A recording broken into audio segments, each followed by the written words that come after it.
네, 푸틴 러시아 대통령의 24년 만에 방북이 임박한 시점인데요. 서울에서는 한중 외교안보 대화가 열릴 예정입니다. 관련 내용 전문가와 짚어보도록 하겠습니다. 문성묵 한국국가전략연구원 통일전략센터장 나와 계십니다. 어서 오세요. 안녕하십니까. 네. 방북 임박했다는 얘기를 저희가 며칠 전부터 하고 있는데 네. 시기가 구체적으로 언제 정도일까요? 예, 그러니까 이제 당초 외신 보도를 통해서 예. 푸틴의 방북이 가까웠다. 특히 북한과 베트남을 동시에 방북할 것이다. 대략 6월 중일 것이다라는 얘기가 나왔었고요. 인 대통령이 이제 중앙아시아 방문 길에 예. 대통령실에서 이제 내주 중이는 이번 주거든요. 주잖아요. 예, 내주 중에 방북할 것이다. 방북이 임박했다라는 얘기가 나오면서 예. 굉장히 초일기에 들어갔거든요.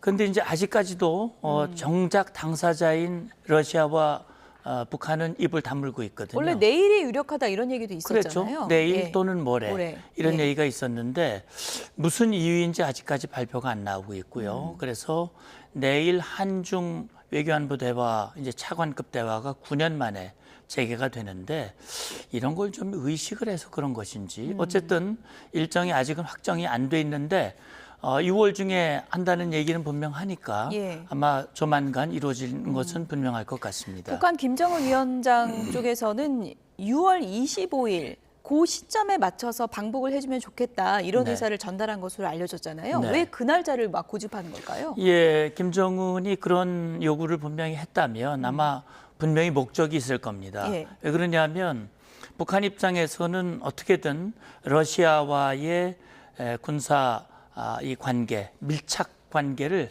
동맹 수준으로 높이고자 하는 그런 강한 열망을 가지고 있기 때문에 6.25가 뭡니까? 원래 6.25 전쟁 74주년, 김일성 남침에 의해서 발생한 6.25 전쟁 74주년이거든요. 그런데 북한이라고 하는 정권이 탄생하게 된 것은 소련이거든요. 예, 러시아의 예. 전신인 소련이죠. 예.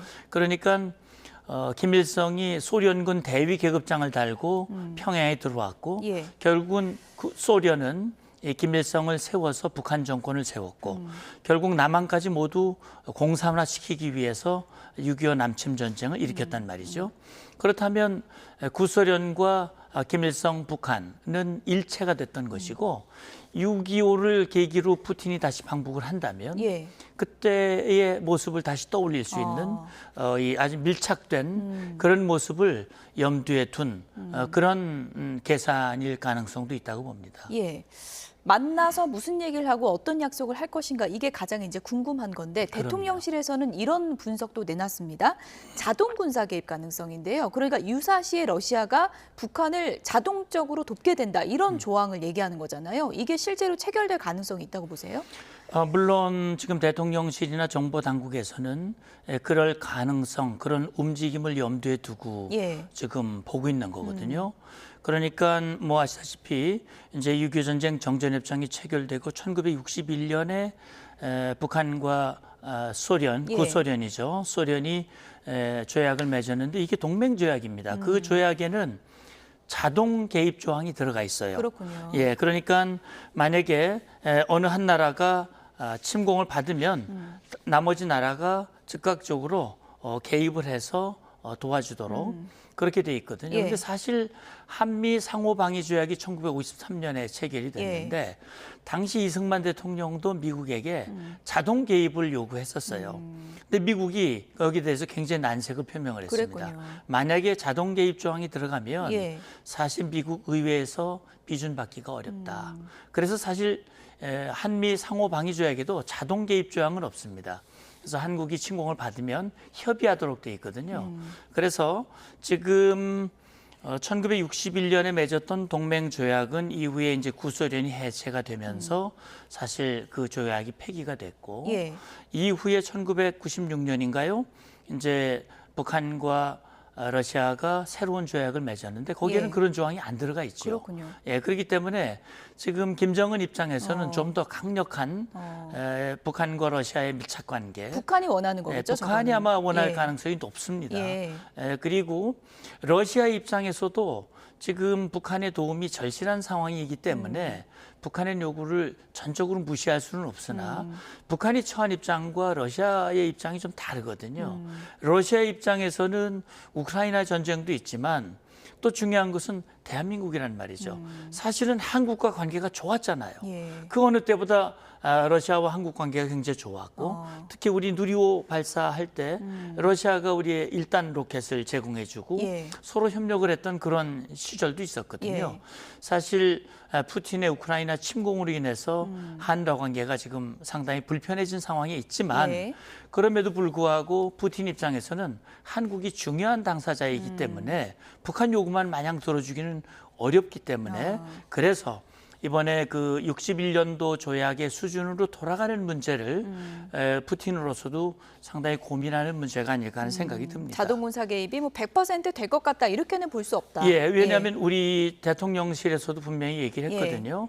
어쨌든 이 선을 넘지 말라고 얘기를 했거든요. 선을 넘지 말라. 선을 넘지 예. 말라라고 이건 하는 선을 것은 넘는 겁니까? 그럼? 그렇게 봐야 되겠죠. 예. 그러니까 이건 결국 동맹 수준으로 가는 것이고 예. 그렇다면 지금 북한과 러시아와 북한 간의 군사 협력 또 북한의 러시아에 대한 무기, 포탄, 미사일 지원 이런 것들이 예. 다 유엔 안보리가 금지하고 있는 불법 행위거든요. 예. 이게 불법을 넘어서 이제는 대한민국 안보에 치명적인 영향을 줄 수 예. 있는 그런 것이거든요. 예. 그렇다면 대한민국으로서도 용납하기가 어려운 예. 거죠. 그러면 우리로서도 검토하지 않을 수 없는 우리의 카드도 있는 것이죠. 어쨌든 지금 네. 뭐 북한 평양도 푸틴 대통령의 방북을 앞두고 굉장히 분주하게 좀 준비하는 정황이 여러 군데 포착되고 있는 상황인데 네, 그렇죠.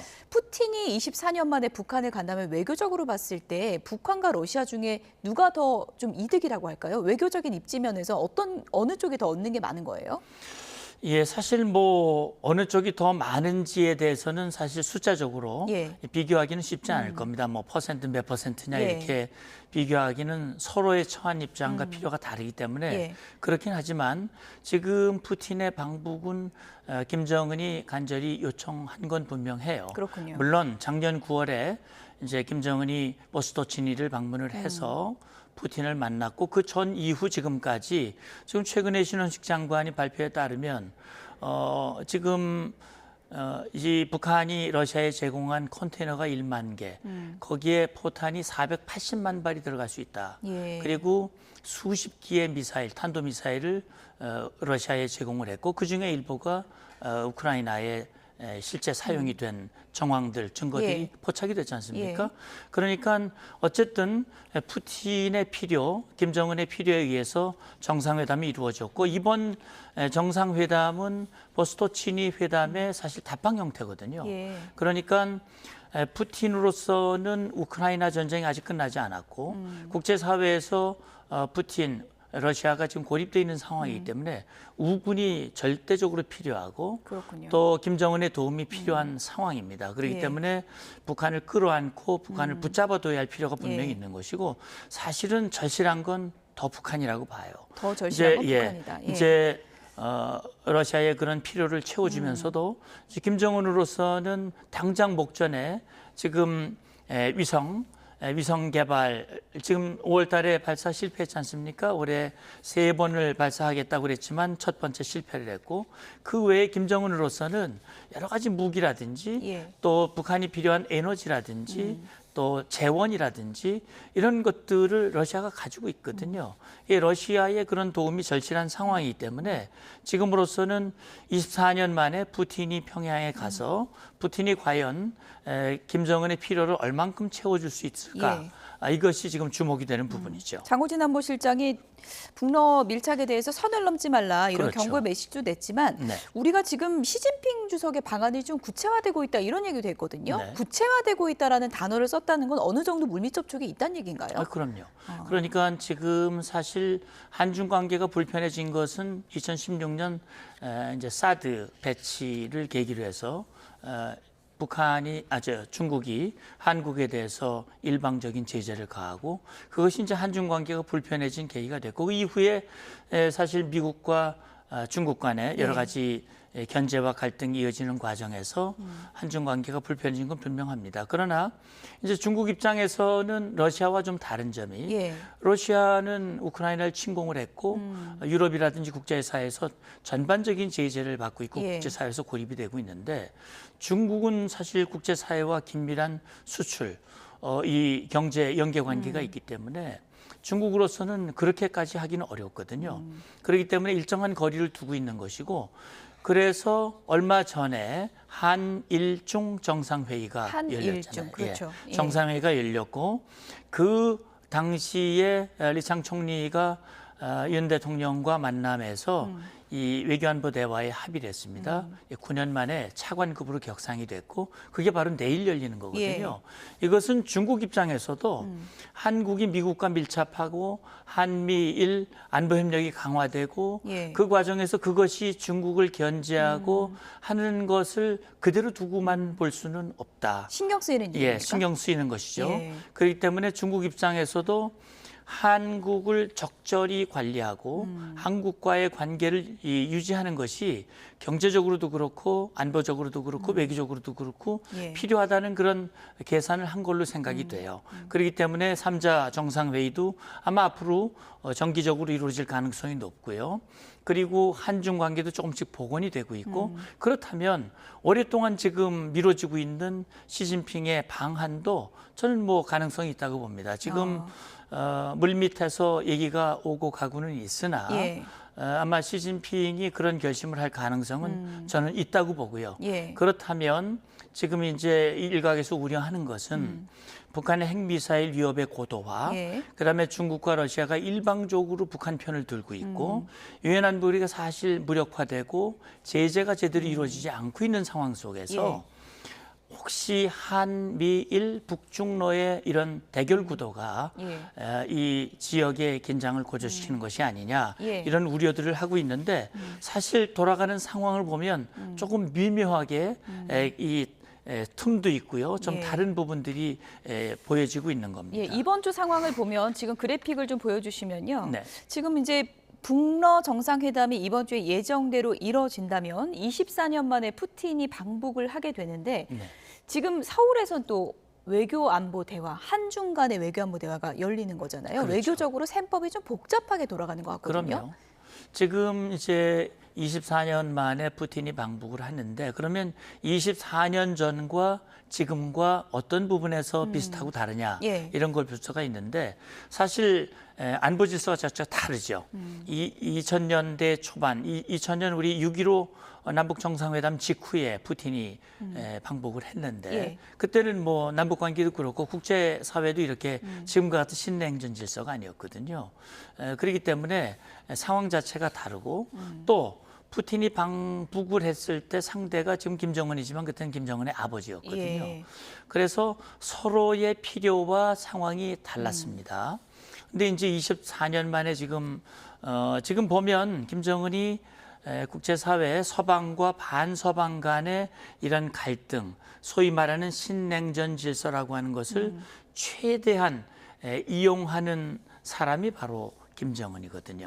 그래서 중국과 러시아의 뒷배를 타고 핵무력을 고도화하고 있고 이 남북 관계를 완전히 이 국가론을 내세우면서 지금 김정은의 어떤 전략을 추진하고 있지만 그래서 지금 구도에서 봤습니다만 이 김정은은 그렇게 해서 러시아를 묶어놓고 그걸 또 반성 여방도 하지만 사실은 한중 간에 또 이런 대화가 이루어지고 있기 때문에 이런 어떤 우리에게는 위기도 되지만 기회도 되고 있다라는 측면이 보여집니다.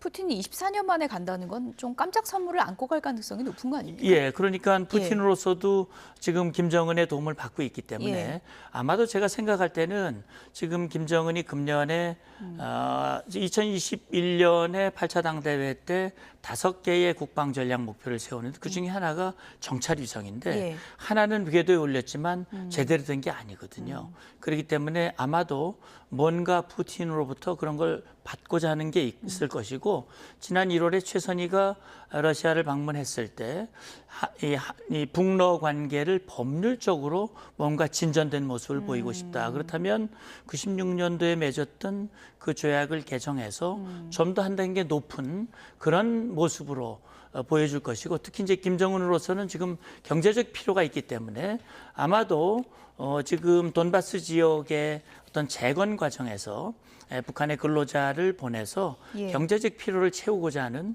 또 관광객 문제라든지 예. 경제협력 측면에서 푸틴이 국제사회의 눈치를 보면서도 김정은의 필요를 좀 채워줄 수 있는 예. 그런 보따리를 가지고 가지 않을까라는 생각을 합니다. 예. 어쨌든 지금 뭐 푸틴 방북 앞두고 북한의 동향도 예의주시하는 분위기인데 네. DMZ에 장벽을 치고 있다 그래가지고 예. 이게 무슨 의도일까 많은 분들이 궁금해하던데 개인적으로 어떻게 분석하셨습니까? 예, 저는 뭐 그것이 뭐 대남 어떤 이 방호 또는 군사적인 차원에서 세우는 그런 목적은 아닌 것 같아요. 아, 제가 볼 그렇습니까? 때는요. 왜 그러냐면 그렇다면 그게 군사분 계선에서 1km 후방이고요. 그다음에 전체적으로 보면 6군데인데 길이가 1km가 아직 안 된다고 그래요. 그래서 이제 위치를 정확하게 봐야 되겠습니다만 이것이 이 대남 목적이라기보다는 대내 목적일 가능성이 좀 더 많지 않을까라는 생각이 드는데 예. 그건 뭐냐면 제가 지금 주목하는 것은 김정은이 작년 연말 당대회를 통해서 예. 남북 관계는 더 이상 동족도 아니고 주적이다, 예. 남남이다, 예. 그리고 초토화하겠다라고 얘기를 했고 있고 김정은의 지금 가장 큰 고민은 북한 주민들이 남한 문화에 물들어서 김정은 중심의 일당 1인 지배 체제에 균열이 생기고 예. 정권과 체제가 흔들리는 것이 가장 두려움이거든요. 그렇다면 지금 김정은이 그 이후에 나온 건 통일 지우기 예. 행보에 적극 나서고 있지 않습니까? 예. 예, 그것을 이제 물리적으로 보여주려고 하는 거예요. 그래서 과거에 남북 간에 연결돼 있던 도로, 철도에 지뢰를 매설하고 철로를 걷어내고 그걸 끊어내는 그런 예. 조치를 취하고 있는데 아마도 지금 DMZ 내에 그런 방벽을 건설하는 것은 그런 걸 염두에 둔 조치일 가능성이 좀 더 높지 않을까 하는 생각이 들고요. 상징적인 겁니까? 예, 상징적인 것도 있고 예. 실제 보면 김정은이 가장 신경 쓰는 것 중에 하나가 이제 탈북을 막는 거거든요. 그래서 저 북중 국경 지역에 철조망을 세우고 지뢰를 매설하고 그걸 철저하게 차단하고 있는데 예. 아마 이쪽 지금 DMZ를 통해서 넘어오는 탈북자들도 간혹 있거든요. 그렇군요. 그렇기 때문에 그걸 막아내려고 하는 그런 의도가 좀 더 많지 않을까. 좀 며칠 더 전에 북한군들이 내려왔다가 군사분계선 침범해서 다시 올라간 적이 있잖아요. 예. 그것과도 좀 관련이 있을까요? 예, 그러니까 이제 그 작업의 일환일 수 있습니다. 예. 왜냐하면 사실 군사분계선이라는 게 선이지만 거기에 뭐 철조망이 쳐 있거나 그런 게 아니거든요. 군사분계선이라고 하는 것은 예. 이 서쪽에서부터 동쪽까지 1292개 말뚝이 200 내지 300 미터 간격으로 박혀져 있는데 예. 그 말뚝이 70년이 넘었기 때문에 사실 소실된 것들도 있고요. 그래서 예. 선이 분명치 않습니다. 그렇군요. 따라서 그 지역에서 작업을 하던 북한군 인원들이 넘어올 가능성도 배제할 수는 없어요. 물론 그 넘어온 것이 우리의 대응을 떠보기 위한 예. 그런 불순 의도일 가능성도 있기 때문에 이러저럴 가능성을 보고 우리가 대비를 해야 되겠습니다만 예. 그런 작업 과정에서 지금 뭐 여러 가지 작업 도구를 들고 있었다고 하니까 예. 그럴 가능성도 배제할 수는 없다고 휴전선 봅니다. 전역이 250km나 된다고 하는데 네. 그걸 다 치진 않겠죠? 쉽지 않을 겁니다. 그건 현실적으로? 뭐 물리적으로도 예. 어렵고요. 예. 실제 보면 그렇게 해서 장벽을 친다고 그래서 우리 남한 문화와 남한의 사상과 주의가 우리의 자유의 바람이 그 장벽을 친다고 못 넘어가겠습니까? 그것은 김정은이 아주 오산을 해도 매우 잘못 생각한 것이다. 예. 과거의 동독도 서독과의 관계를 차단하기 위해서 두 국가론을 제시했고 베를린 장벽을 세웠잖아요. 예. 그러나 자유와 정보의 그 바람을 막을 수가 없었습니다. 결국은 동서독이 1990년에 통일이 된 역사적 전례가 있지요. 예. 아직 뭐 많이 친 건 아니기 때문에 이게 뭐 네. 북한판 베를린 장벽을 정말 짓는 건지 그건 좀 더 동향을 살펴봐야 될 것 그럼요. 같습니다. 맞습니다. 지금까지 문성묵 통일전략센터장이었습니다. 오늘 말씀 감사합니다. 감사합니다.